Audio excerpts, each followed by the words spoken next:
Hey y'all, it's Riot. Welcome back to Weekly Hyperfixations. Believe it or not, I'm still a little sick, but I'm vastly less sick than I was before, which is a huge win. So pardon the sniffling that happens throughout. This week, we have mostly not great to hear things. But I've made sure that the pyramid is a silly goofy time for everyone. And that there is some silly goofy mixed in. We'll start with something a little, we're gonna set this like over here. Yeah, there you go. We're gonna start with something silly. Okay. So for some, well, okay. We'll start with this. First of all, welcome. Halloween is here. Thank God. It's the best season possible right now, which is what I needed. My whole household has been joking that September had to be bad for me in order for October to be good. And so far, so good. So only up from here. You know what I mean? But let's see.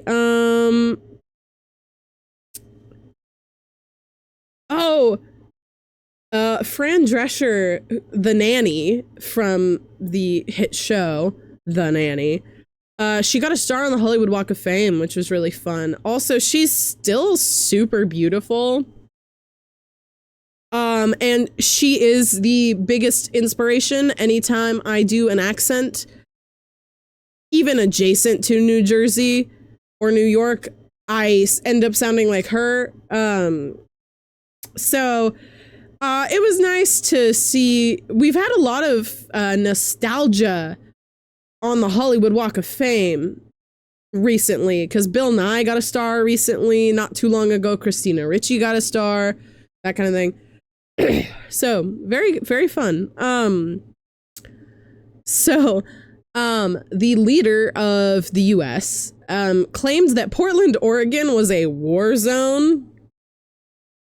Buddy, I don't think you know what a war zone is if you think, of all places on earth, Portland, Oregon, really? Some things that we have seen from the resulting troops deployed. We've seen a lady in historically accurate Victorian clothing having a little tea time and reading in front of where ICE is staying in Portland. There was a large crowd in like the middle of the night blasting the cha-cha slide, and a huge crowd was just doing the cha-cha slide. And funnily enough, our neighbors across the pond, our former rulers even, London, a lot of Londoners have been joking that like, oh no, it's just as bad here, and then showing the most idyllic video of Hyde Park I've ever seen in my life. I miss it there. I miss it. I was in England.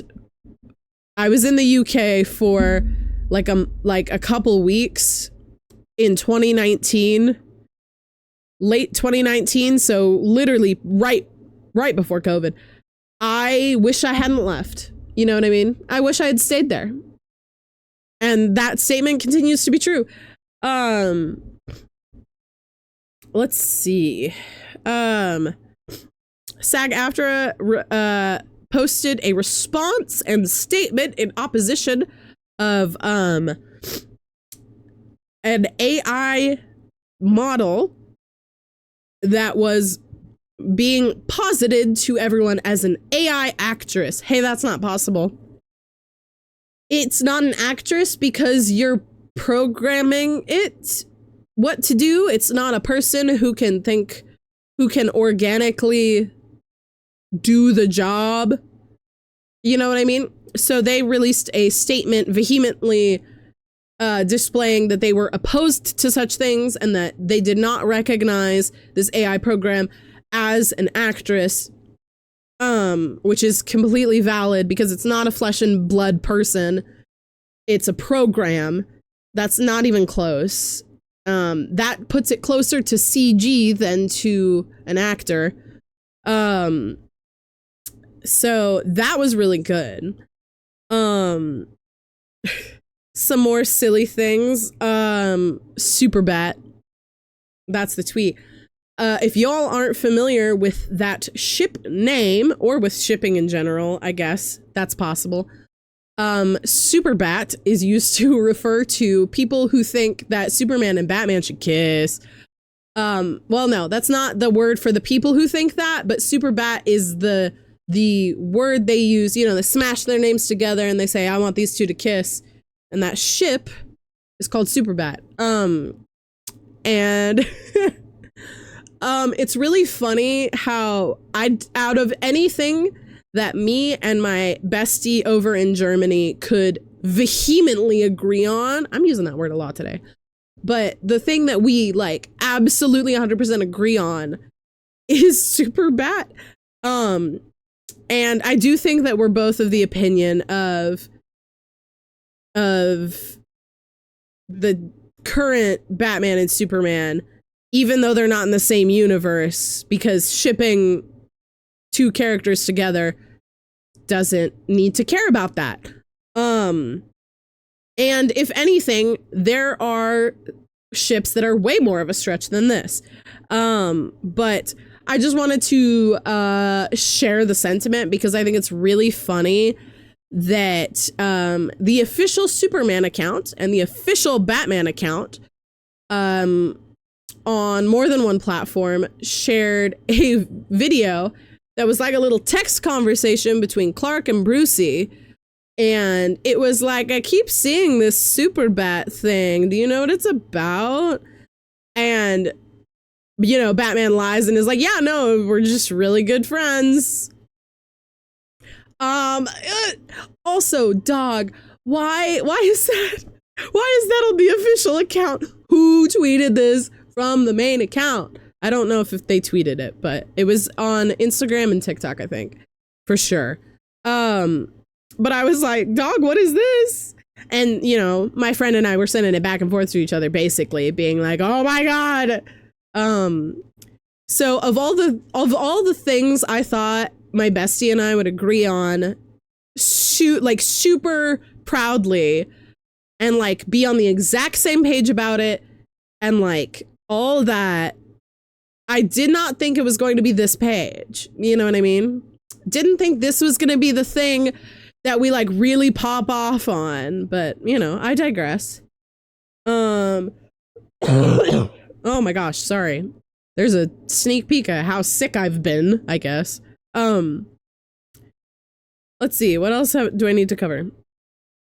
Oh, so Xbox recently decided they were going to split their battle pass into 3 tiers, and they made their premium battle pass $30 a month, which is roughly, if you pay for a year of it, that's $360, right? Right? So due to them raising the price and splitting it into tiers and stuff, the community of Xbox users hated it so much that they very swiftly crashed the website that is used to cancel subscriptions. Can we keep doing this, please? I think it's really funny when we crash their cancellation website, because that happened with Disney like a week or two ago. I think it's really funny. Let's see. Unfortunate news. Jane Goodall, famous for her work with apes, has passed. She was 91, which is crazy to me. And she actually died here in the States because she was on a tour where she would just, you know, speak on different stages across the country. So, she definitely lived a long and fulfilling life. So rest in peace, Jane. And then, so I wrote my notes yesterday evening, which would be the last day of September. All right. Today's October 1st. Yay. I'm so excited. And you will all be seeing this on October 3rd. But as of today, my original note was that the newest Freedom Flotilla was almost to Gaza with aid for children who are starving. Today, that flotilla has been boarded and members of the flotilla have been abducted. And now I don't care what your stance is on this. I literally, my big takeaway from this does not matter to whose side you are on. First of all, if you're willingly agreeing with people who are letting children starve, obviously you're not on the right side of history. But aside from that, I don't care what you as an individual think about it. I need you to understand that members of the flotilla have been abducted, which includes Greta Thunberg, and North Korea said that if any harm comes to her or the flotilla, that they are pulling out their nukes. So it doesn't matter whose side you're on, because that land will become unlivable if this continues. For anyone, literally anyone. As if it is anymore anyway, but even more so. So that is basically, to put it succinctly, World War III started like last October, dog. Not a joke. Not a joke. Absolutely not a joke. I am not joking. We are living through the beginnings of World War III. Simply put, the world is as a mess as it sounded when I was in history class in high school about the Cold War and World War II. Everything, when I was in class learning about it, I was like, wow, the world was a mess. Hey, we're at that point. We're there, dog. And here's the thing.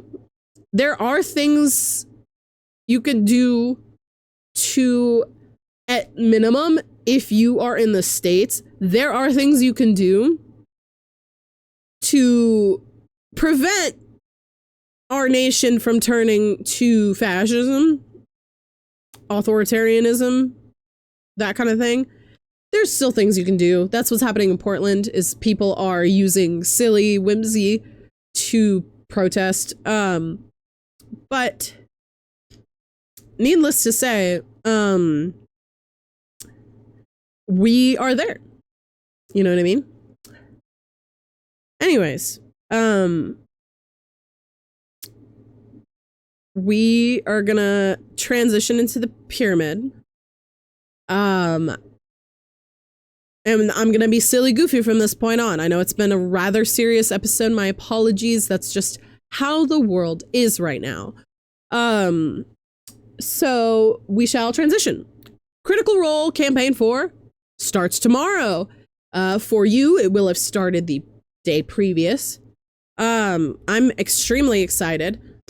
I'm even going to get my editing done early so that I can watch it live. Hold on. We are gonna pause real quick because my nose is so stuffy right now. Okay, my apologies. I coughed for like 10 minutes. Okay, let's see here. I'm also really excited for Critical Role Campaign 4, not just because I'm excited for more Critical Role content, but I am really interested to see how 13 players is handled. because well, I know, and a lot of D&D fans know, that this will cause a big shift in how people play D&D, because there will be people who are like, oh, I can totally handle that. I can totally handle the way Brennan is divvying up these 13 players in a way that is stable and like can work. So when I started playing D&D, and I've said this before, it was recommended that no more than 3 players. Dog, that's like nothing. If you're playing with 3 players, you literally absolutely have to have a healer, a tank, and someone with range.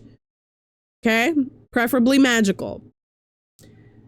So my group is 5 people. I'd be comfortable with 6, maybe even 8 at my table. And that's a lot. Okay? 13 though? Dog, that is 3 people away from being like, what, double? Right? Can I count? 8 to 16. Yeah. 3 more people and it would be double. You see what I mean? Like, dog's a little crazy. Also, by the way, side note, I don't know where in the world I picked it up, but out of nowhere, one day I just started being like, dog, that's crazy. Like, why am I prefacing my sentences with dog? Where did I get that? I don't know what video I watched where I picked that up, but I picked that up from somewhere. I don't know where I picked it up. Okay. Anyway. Due to the heavy material in the rest of this episode, I wanted to make the pyramid solely about fictional characters. They're all Critical Role. Like, I wanted it to be a silly, goofy, happy end. Because I talked about a lot that is really serious. So I wanted to kind of give that dichotomy, because first and foremost, this is Hyperfixations, and just because there are things going on in the world that require my acknowledgement and attention, it's also understandable that it's a lot and it's heavy, and we need to be able to have time to ourselves where we can be a little silly, goofy, and we don't have to always think about it. We do have to think about it and acknowledge it and do something about it, but it can be too much, and therefore appropriate breaks are paramount in this situation. So we're just going to be talking about Critical Role basically for the rest of the episode. I hope you're ready. First up on the pyramid is a Critical Role Campaign 1 character. First up on the pyramid is Keyleth. She is on the pyramid because I just really like the idea of someone so powerful being so unconfident and just not, you get to watch the character growth of her not thinking she can do it, and then she does. You know what I mean? And just the whole journey she goes on to find that confidence within herself is wild to me. If you've only seen Campaign 1 via The Legend of Vox Machina, the biggest signifier of that change in her in that show that has happened so far is really when she goes into the elemental plane of fire and kind of avatar states and does what it needs to be done, even though she is not confident in her abilities and not confident in herself. And I really enjoy that character arc, and I really like watching that happen. So that's why Keyleth's on the pyramid. I also really like her design. It definitely has changed how people look at druids. Just Keyleth in general. but it's really good, and she's excellent. Hold on, I'm about to start coughing. My apologies. Next up on the pyramid is a campaign 2 character that I love a lot because out of all the characters in that campaign, he immediately started out with a different tone than pretty much everyone else, it felt like. Next up on the pyramid is Caleb Widogast. Just everything. Even just early Caleb. Him, you know, Jester's pretty silly. Ford doesn't seem that deep at first. Not is kind of a silly juxtaposition to Caleb. Molly is Molly, you know. Yasha does have kind of that tone, but in a very different way. Because whereas Yasha looks strong and confident, Caleb is like a cat that's a little singed, you know? I'm really excited for people to who haven't watched campaign 2 to encounter Caleb Widogast, because just, you know, there's the trope of people putting so much trauma into their D&D characters, and oh man, like, hey, Vax totally had trauma, but with Vaxel Dan in campaign 1, it felt like he was kind of storing it away to worry about another day and things like that.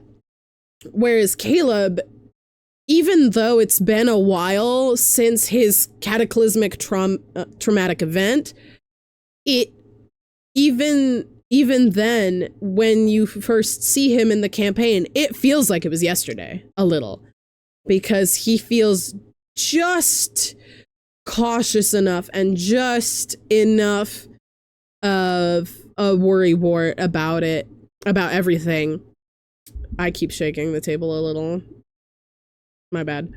But he really just feels like a raw, untempered blade that is just could be super great one moment and feels like it could fall apart the next.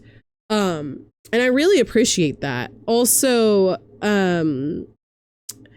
he feels like one of the more reserved Critical Role characters, and I do appreciate that. Especially in juxtaposition to Jester, who is all over the place all the time. But my first campaign that I watched was campaign 2, and then I went back and watched campaign 1. And I immediately liked Caleb the most. Next up, of course, being Molly, but yeah, his character arc and everything he does just have a special place in my heart as one of the first Critical Role characters that I was deeply invested in, like, the lore, and like anytime, you know, he would slowly talk about anything that happened to him, I was so invested in it. So that's why Caleb's on the pyramid. Next up on the pyramid is another campaign 1 character. I'm realizing that most of the characters on this pyramid are dudes, and I do say that a little loosely with 2 of them, but next up on the pyramid is, let me get his full name, actually. I'll read his full name, which I never read out his whole name. His name, please, his full name. Give me his full name. Okay. Next up on the pyramid is Percival Frederickstein von Musselkowski-Durla III. Percy is, Percy, to me, was one of the coolest characters in Campaign 1. And here's the thing, is that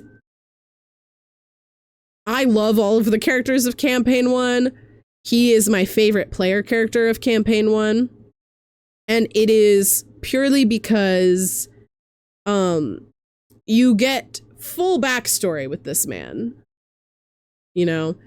And it's especially fresh in my mind, his backstory, because of rewatching The Legend of Vox Machina. But just being a very proper rich boy, but not having any of the connections, and having this trauma, and having this terrifying form that he takes when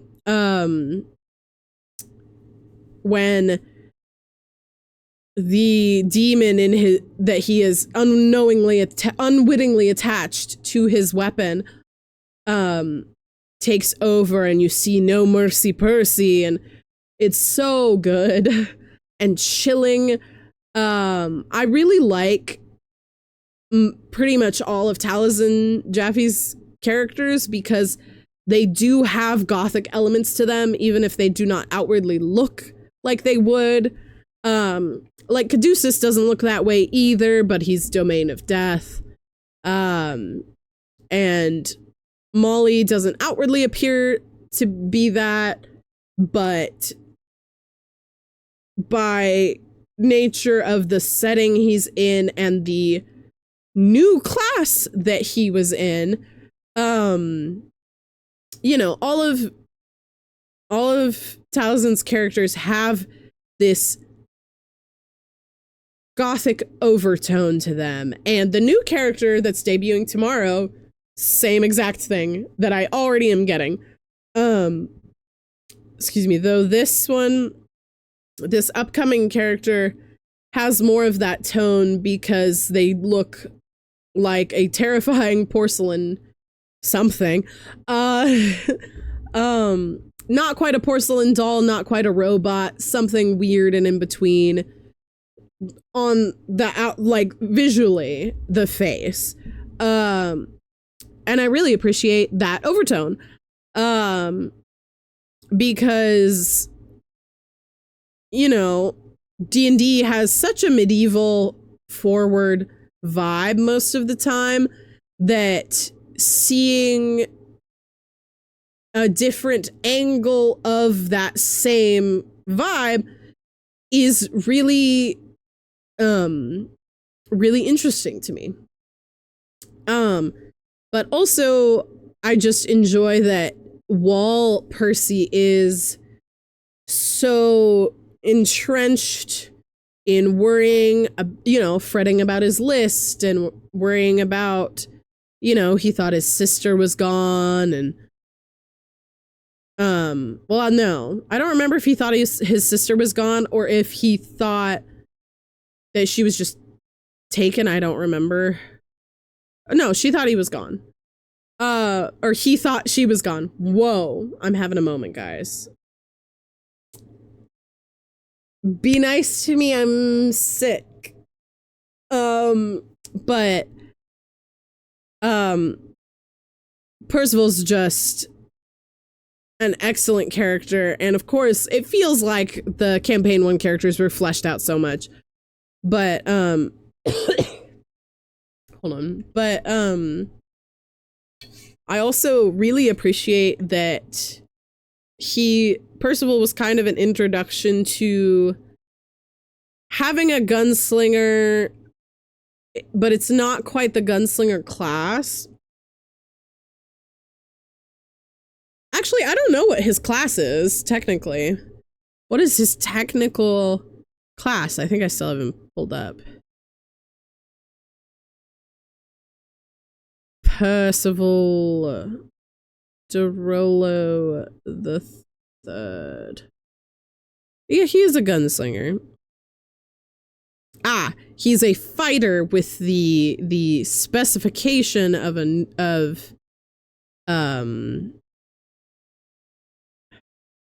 with the specification of gunslinger. But also just having it set up to where no one has really seen a gun before, and like he's made him and Ripley are the first people to have made guns. And even just that is crazy, because some people just have them in the setting and accept that, yeah, they're very rare, but you have one. But to, you know, go through the steps of like his whole backstory is like the whole early adulthood basically of his story is he made this weapon that is death, basically, and just it's crazy to me. I'm just very attached to, from campaign 1, I'm very attached to Percy because of how much he brought to the table narratively, even past his backstory. His backstory also introduces elements like, here's Whitestone. This is a place on the map. This is what happened to his parents. The people who did that to his parents still exist. That kind of thing. And just, I really enjoy seeing his character because it's so built into the world building as well. And I think that it was a really great job of that. I am biased because he's my favorite out of campaign 1, but still. Next up on the pyramid is my favorite long-standing character from campaign 2, we'll put it that way. Next up on the pyramid is my girly Jester. And I will say I only picked campaign 1 and 2 characters because I have talked about campaign 3 before on the pyramid.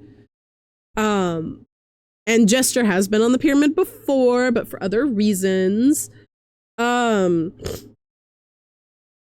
just really like Laura Bailey having a character that is so different from her campaign 1 character. Vexalia was so like proper, like as proper as she can be, and like acts refined, and despite her upbringing tries to be very sensible, things like that. And then you get Jester, who draws dicks on everything and has no filter whatsoever, and is just the silliest on earth. And I really love Jester. Hold on. I don't want to pause in the middle of Jester, but I need to cough, so one moment. Apologies, I've returned. But also just some of the things that Jester can pull off. Some of the roles Laura got were insane.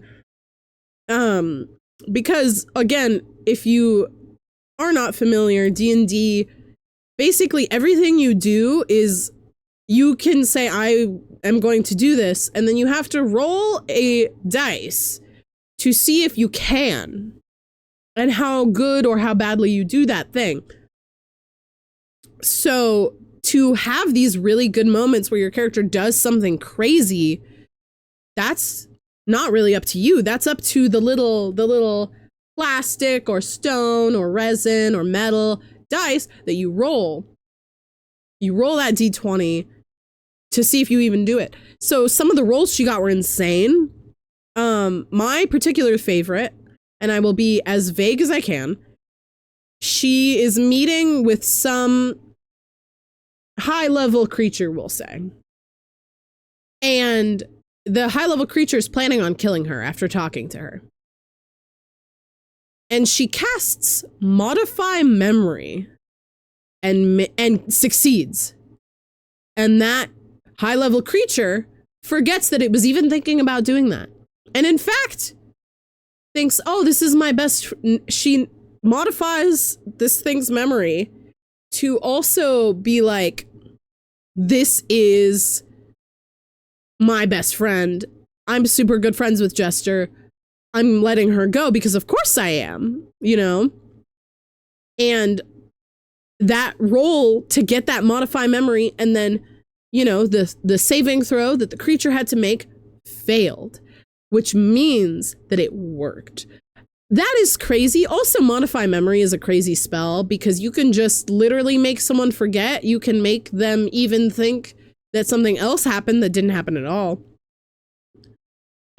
And using that as a last ditch attempt to make something work, and it does, is perfect. But also, Jester is the only Critical Role character I would cosplay. Excuse me, that's not true. I would probably cosplay like maybe Laudna, maybe who would I cosplay from campaign 1? Probably Vex, just because my hair is already brown. So I wouldn't have to do too much hair-wise. But Jester is technically my absolute favorite Critical Role character. You'll notice that she's not top of the pyramid. That's because top of the pyramid is also an homage, functionally. But we'll get there. Next up on the pyramid is an NPC, actually. So next up on the pyramid is Gilmore. Queer man. Yes. I love Gilmore because not only is he very flirtatious and like he's everywhere, it feels like he's in so many places. Like, granted, when they're in Amon, but it feels like he just shows up at places and you're like, how are you invited to be here? Of course he is. You know what I mean? Also, I just love when characters get attached to an NPC. In my campaign, only one character has gotten attached to an NPC and his character is marrying that character, which is so funny because he made a joke early in the campaign about his character being straight, and now his character is going to marry a man. So like, but I love Gilmore just because having an NPC that most of the time, it's not like it's an endgame NPC. It's not like it's Essek who goes through a whole character arc. It's just Gilmore. But he's still that memorable and that important to people. You know what I mean?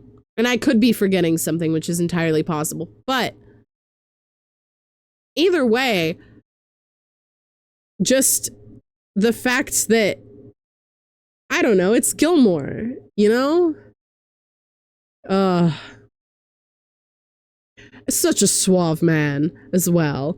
And I really enjoy rewatching in Vox Machina them saving him, because sometimes characters will hear, you know, that, you know, this character that you liked is like dying. A lot of times sometimes people will just be like, by the time we get there, they'll be dead. Let's just move on. Or they just died, or like something, you know, you see a big crash in that area and you go, oh, they're gone, and move on. I appreciate when characters care about characters, you know what I mean? That are outside of the people you can see across from you. Aside from the people you're directly interacting with. And I enjoy that a lot.